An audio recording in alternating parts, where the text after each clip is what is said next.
Yan. Pinatipid na natin yung ating... Ay, grabe. Ano ba nangyari sa ano natin? Yan. Natin kita ba? Pwede na to guys. Pinatipid na yung ating ano guys. Yan.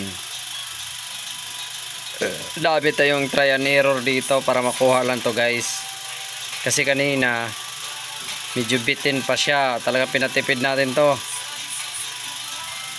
Galing tayong ano guys sa Binyan Laguna lang, Dasma. Yan, ikot lang tayo. Halos sa 50 kilometers lang. Yan, pwede na to. Natin.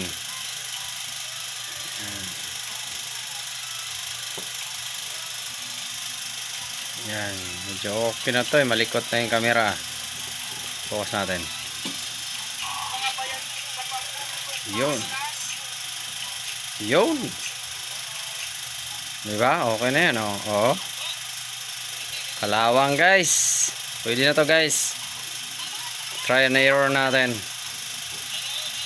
Saka inayos na rin natin yung ating hose. Tingnan natin. Pakita ko sa inyo guys. Marami din tayong adjustment na ginawa doon. Marami din tayong adjustment na ginawa doon. Nagpalit tayo. Sinacrifice natin yung ano, pinawasan natin yung ating ano, vacuum ito. Yan oh, parang matatanggal na siya. Oh. Dapat makaano tayo ng hose na mahaba. Bili tayo ng hose na mahaba para dito sa vacuum. Yan. Yung hose natin mahaba dito sa vacuum. Ito, medyo malapit na siya malaglag oh. Nalalaglag siya guys. Maluwag siya. Yan, malapit na siya malaglag oh.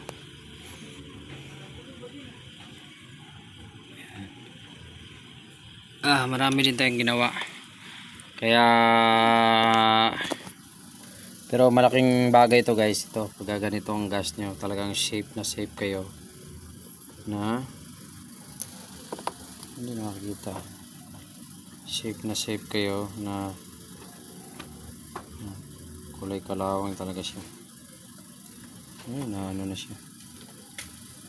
Safe na safe kayo dito. Yeah, thank you na tsambahan din natin.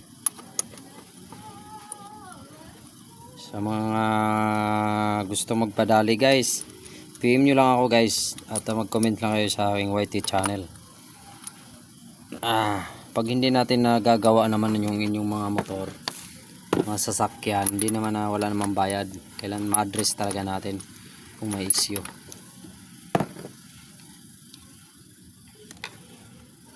Kung sa flag, ano tawag doon?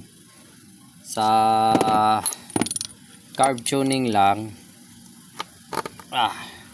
Yan, para tipid tayo dahil napakamahal na ng gasolina.